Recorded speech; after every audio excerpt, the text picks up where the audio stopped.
Hi, so I've just done video 1663 and it was about short-term practical help to help reduce your bills, and of course inevitably that brings up a conversation about, well, okay, what about the long term? And sure, what about the long term?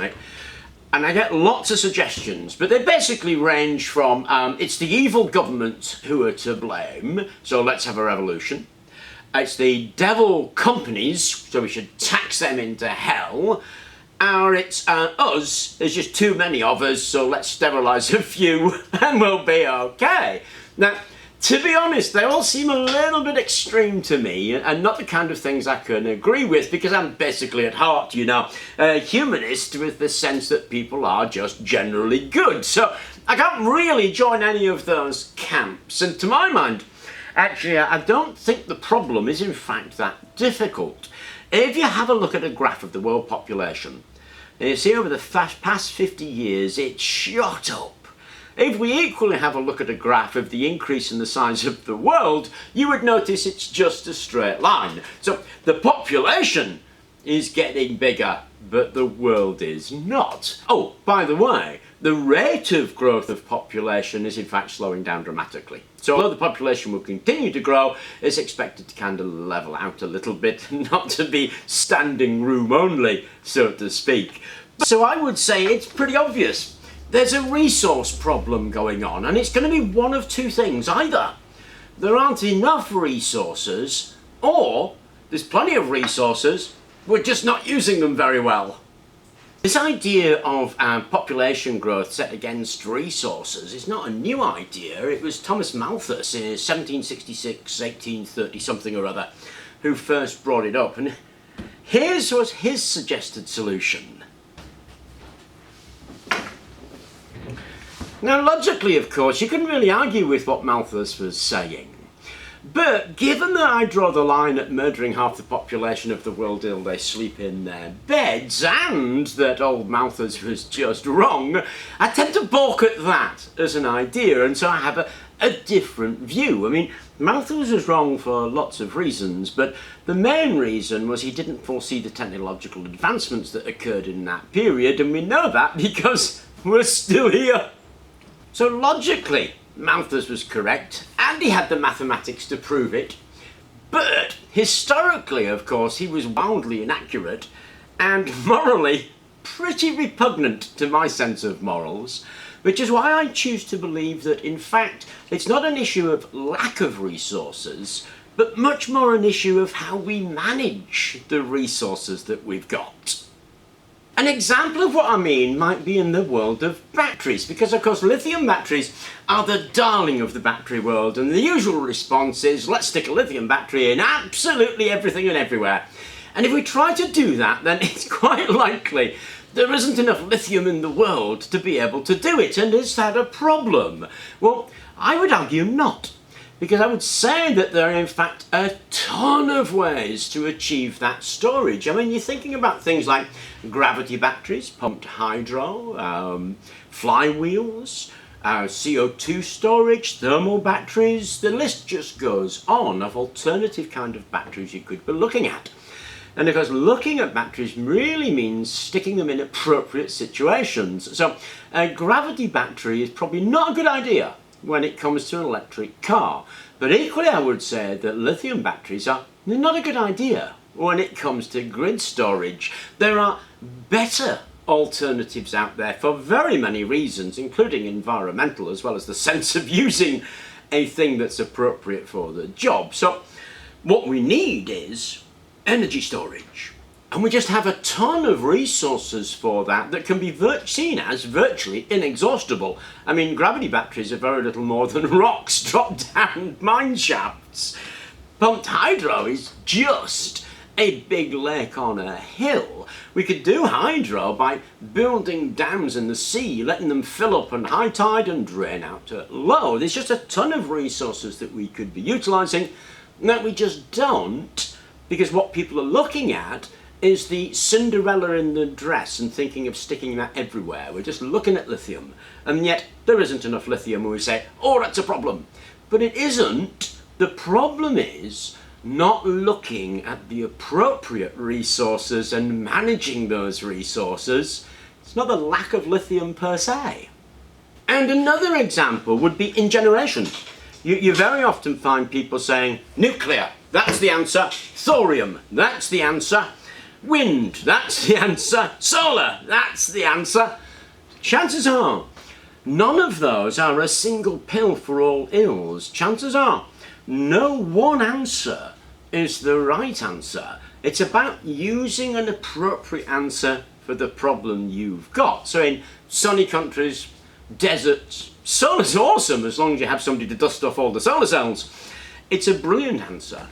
But in dark countries, where countries have long winters, it's not so great.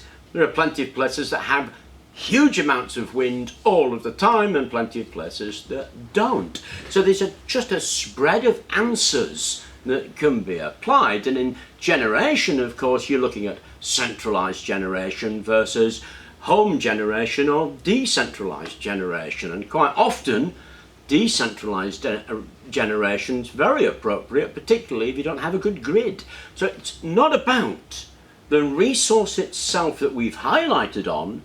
It's that we don't look at all the resources we've got and then manage them appropriately to solve the problem they're good for. I've given a couple of examples in energy because that's what I work in, but I believe that this goes across the board. I believe it goes across any of the resources that we're finding difficulty with: food production, CO2 sequestration, water, all that sort of stuff. I think that if we highlight on what resources we've actually got and apply those appropriate resources to the appropriate problems, as opposed to applying a single resource to try and cover every problem, then that's where I think the issues lie. And of course, once you say something like that, it begs the question, well, who's to blame? Is it the evil government who are only interested in backhanders? Is it the big business who only want profits and to hang with their neighbours? Or is it the individual consumer who's just concerned with his own greed and comfort? And of course, you're probably not very surprised that I don't think it's any of those. The World Social Organization is vastly complex. I mean, there are good people, there are bad people, there are short-term goals and long-term goals that very often compete. It's just such a mix of things. To point your finger at one thing is almost sure to be wrong, because we have this interaction of things that leads to our consequences of what we do. And if we want to understand it, it's not that difficult. Just look at history. So in the 1940s, 1950s, we had here in the UK an attitude of make, do and mend, which is no surprise. We'd just come out of a war and there were great shortages. Then, of course, when that period ended and we had the boom period, when everybody wanted to relax and just have a good time.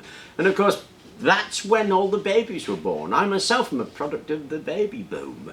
And we went a bit too far with that. Because we went too far with it, of course, then we had the 1970s, 80s crash when everybody had fuel crises and the self-sufficiency was born, and John Seymour was a huge guru of this. And then, of course, we went into the 90s when everybody was again in that environment of lots of things that we could buy, and so self-sufficiency was gone, and now we're crashing back down again, and everybody's reliving that experience of the 70s with the make, do, mend and look after yourself that was prevalent then and prevalent in the 40s. So we have this swing between things. Now, it may come as a bitter surprise to some people, but the reason people go into the police is because they have a genuine desire to help people. It's the same reason they go into nursing.